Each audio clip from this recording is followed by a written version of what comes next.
Martin Popoff here, back again with another edition of Reliving Old Reviews is a Useless Tool of Confusion. So this is the show where we look at an album or a band that got absolutely legendary over time, but here we are, boots on the ground, hearing an impression of this album for the very first time. I want to thank Chris Jackson for sending in these reviews for me to review.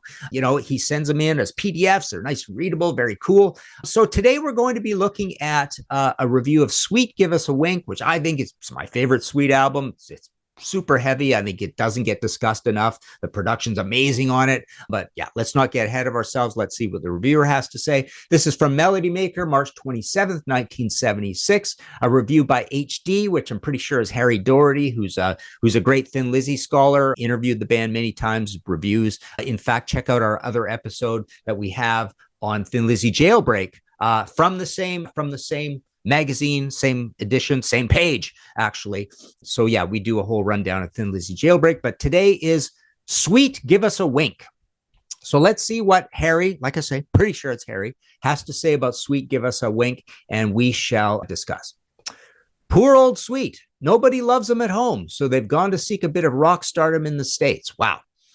So that's an interesting statement. This is a big UK thing. This is always a bee in their bonnet when bands go away. They cite being tax exiles. They cite the venues you can't play over and over again. And everybody, the grass is always greener, and obviously America is a much bigger market. So the funny thing about Sweet, this is almost an ironic statement because he says they go away to the States. They really, they make a little bit of a dent in the States, but they don't do all that great in the States. We've got Desolation Boulevard actually goes gold on the strength of Fox on the Run and Ballroom Blitz mostly, but that's all. And then it all falls apart. Brian Connolly's drinking turns out to be a big problem, and Sweet basically fade away from any massive. It's a little bit like the Thin Lizzy presence, but even more severe. Like, this is a band that does not persist in the States. It's a short-lived thing.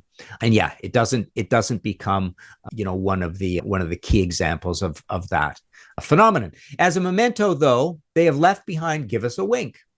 That's funny. He says they've left us an album as they took off, right? The trouble with Sweet is that they've left it too late to confide that their real convictions lean more towards heavy rock than the pop music style defined for them by Chin and Chapman. So what Harry's saying here is that he's not convinced that this is an intentioned direction from them, or they left it too late, because the onslaught of Sweet, by the way, I did a Sweet book. It's actually coming back into print through Weimer Publishing with a new cover and a slight update to it in a little while. But yeah, I did that book quite a while ago and it went out of print. But yeah, my Sweet book is coming back into print. I think we're calling it Blockbuster. Yeah, that's right. Blockbuster, the Sweet Story, something like that. But yeah, this is so what I was saying is, yeah, Sweet's mania and fame in England or the UK and in Germany and all of mainland Europe for years was, he calls it a pop direction, but the pop stuff went away pretty quickly, and we were into poppy, quite heavy metal. Like, they were the heaviest of the glam bands, right? That whole Wig Wham Bam and Blockbuster and Hellraiser and Little Willie, those are all pretty heavy songs, right? But yeah, they are pop, and it was the Chin Chapman era. And essentially what happened is, they still retain some of that songwriting, and those guys proved that they could write proper heavy metal songs. But, Andee and the crew, Steve Mick, they wrote their own proper, intelligent, smart, interesting heavy metal songs, starting with Sweet Fanny Adams, Sweet Fanny Adams, Desolation Boulevard. Combined, they become the American or North American Desolation Boulevard. Give Us a Wink's a heavy album. On the Record's a heavy album, right? Off the record, on the record. Yeah, on the level, off the record, right?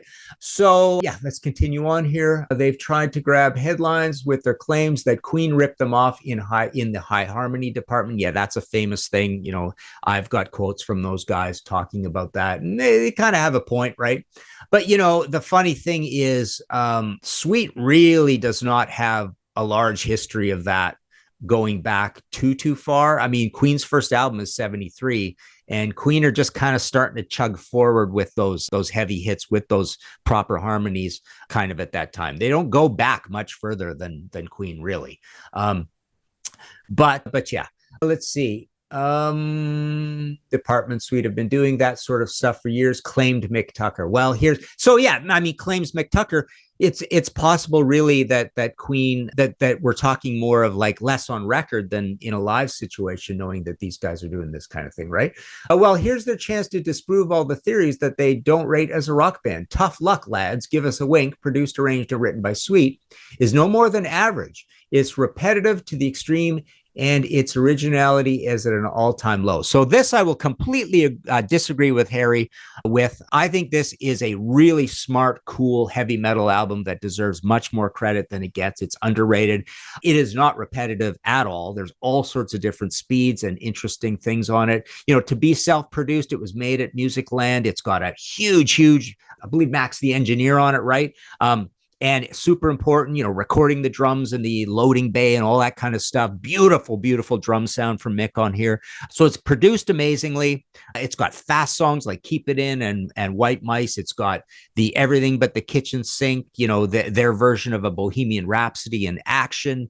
It's got slow, grinding, heavy songs like Yesterday's Rain and Cockroach, and some mellow stuff on there as well. A little bit of an oddball and Healer. So it's not repetitive in the least. So let's see, what else do we say here?